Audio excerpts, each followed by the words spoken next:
Hello everyone, and welcome to our sleep lecture channel. Today we're diving into a fascinating topic that might sound a bit strange at first, the screaming portrait. Now, what on earth is a screaming portrait? It's not a haunted painting from a horror movie, I promise. It's a term I use to describe that feeling you get when you're overwhelmed, stressed, and your mind is screaming for a break, but you just can't seem to shut it off, especially at night. It's that internal chaos, that mental noise that keeps you staring at the ceiling when you should be fast asleep. So many of us are walking around like living, breathing, screaming portraits, our inner worlds in turmoil, while we try to keep a calm exterior. This channel is all about helping you silence that internal screaming and finally get the restorative sleep you deserve. We'll explore the science behind why our brains go into overdrive and what we can do about it. Think of this as your personal guide to transforming that screaming portrait back into a peaceful landscape. We're going to cover everything from the psychology of stress to practical, actionable techniques you can start using tonight. So, if you've ever felt like your mind is a chaotic mess at bedtime, you are in the right place. Stick with me, and let's start this journey toward quiet nights and energized mornings together. First, let's understand the root cause. Why do our minds race at night? It often boils down to our body's natural stress response, the fight-or-flight mechanism. This system was brilliant for our ancestors who had to escape actual predators. When they saw a threat, their bodies would flood with hormones like cortisol and adrenaline, preparing them to either fight or run for their lives. The problem is, in our modern world, the predators are different. They are work deadlines, financial worries, relationship conflicts, and the endless stream of notifications on our phones. Our brains don't distinguish between a saber-toothed tiger and a stressful email. The physiological response is surprisingly similar. So when you lie down to sleep, your body is finally still, and your mind doesn't have any external distractions. This is when all the suppressed worries and anxieties of the day come roaring to the surface. Your brain interprets these thoughts as threats, and boom, the fight-or-flight response kicks in. Your heart rate might increase, your breathing might become shallow, and your mind starts racing through worst-case scenarios. It's trying to solve the problems to keep you safe, but all it really does is keep you awake and miserable. You're essentially trying to sleep while your body is preparing for a battle. It's no wonder you feel exhausted. This is the core mechanism behind the screaming portrait phenomenon. Now for the good news.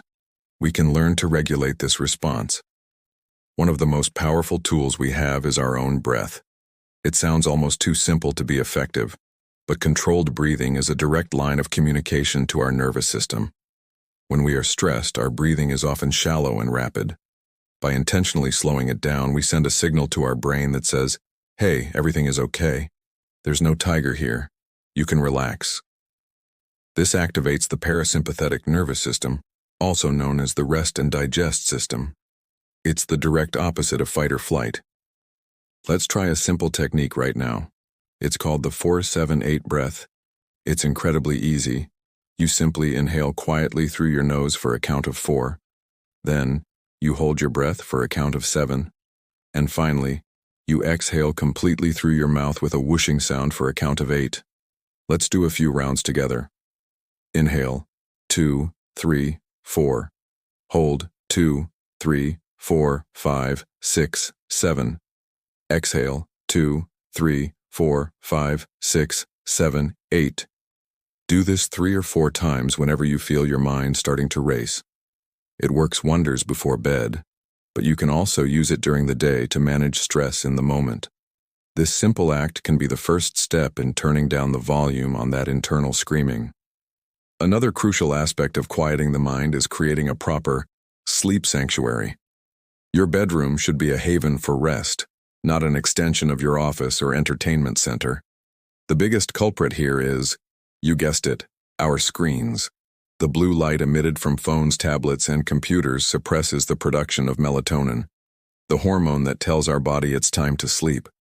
Using your phone in bed is like telling your brain to wake up and pay attention right when you want it to shut down. This is a recipe for a sleepless night. The solution is to establish a screen-free wind-down routine. At least an hour before you plan to go to sleep, put all your devices away.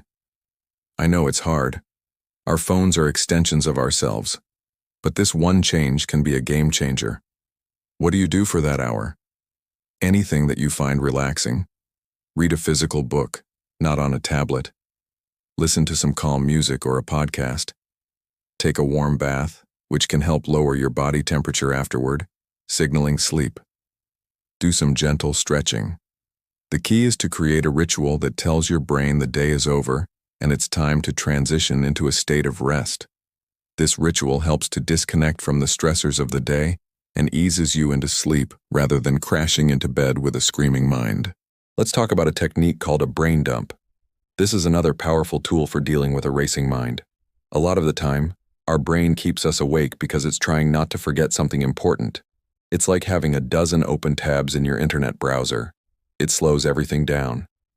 A brain dump is the process of closing those tabs.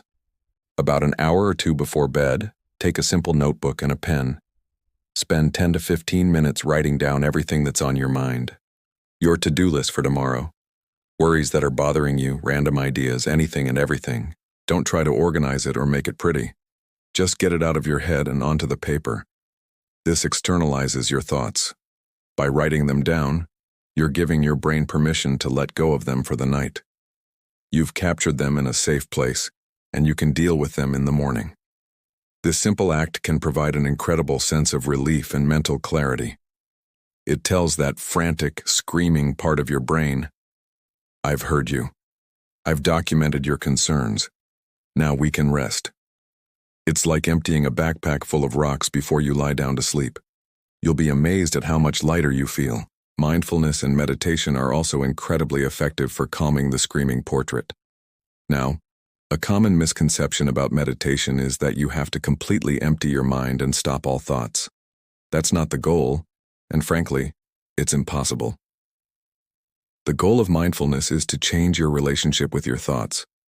Instead of getting caught up in the storm of your worries, you learn to observe them from a distance without judgment.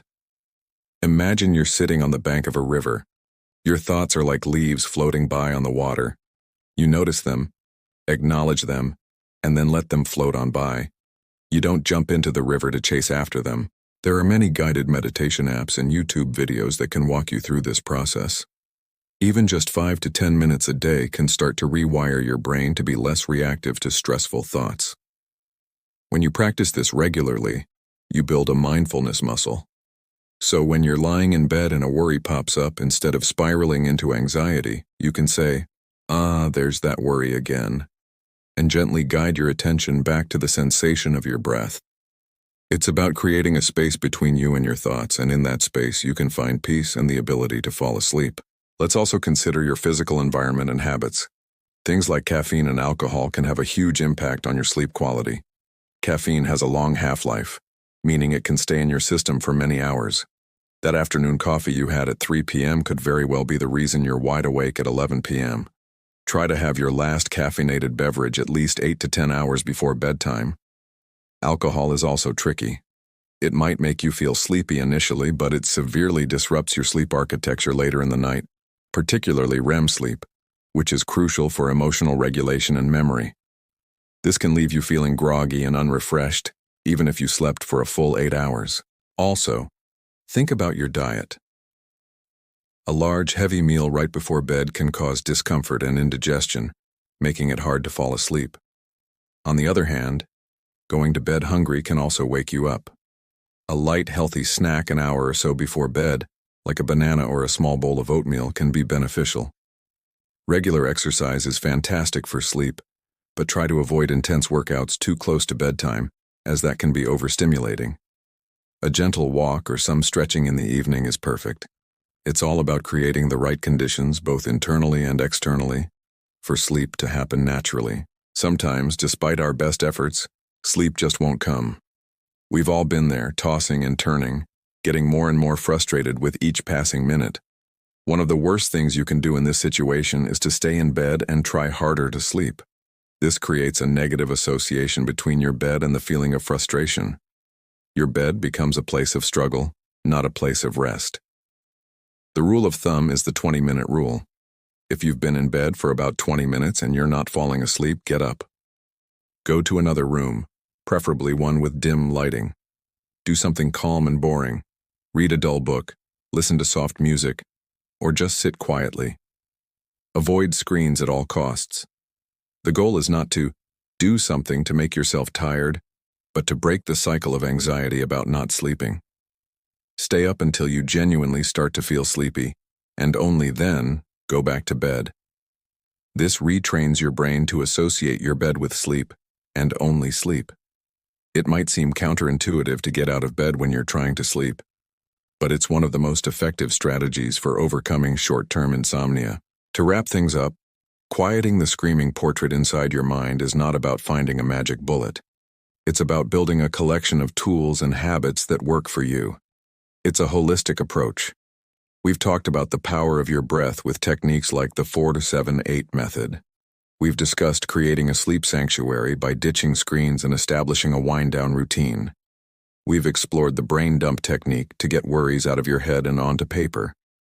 We've touched on the importance of mindfulness for changing your relationship with your thoughts. And we've covered lifestyle factors like diet, exercise, and what to do when you just can't sleep. I want you to think of this as an experiment. Try incorporating one or two of these strategies into your routine this week. Don't try to do everything at once. That can be overwhelming. Maybe you start with a 15-minute brain dump before bed. Or perhaps you commit to putting your phone away an hour before sleep. See how it feels. Notice any changes, no matter how small. Be patient and compassionate with yourself. It took time to build these patterns of stress and sleeplessness, and it will take some time to create new, healthier ones. The goal is to gradually turn down the volume of that internal screaming until it's just a whisper, and then finally, silence, so you can get the deep, restorative sleep you truly need. Thank you so much for joining me for this sleep lecture. I hope you found this information helpful and feel empowered to start making some positive changes.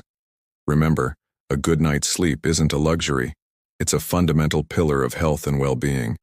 If you enjoyed this and want to learn more, please consider subscribing to the channel. We'll be diving deeper into many of these topics in future videos.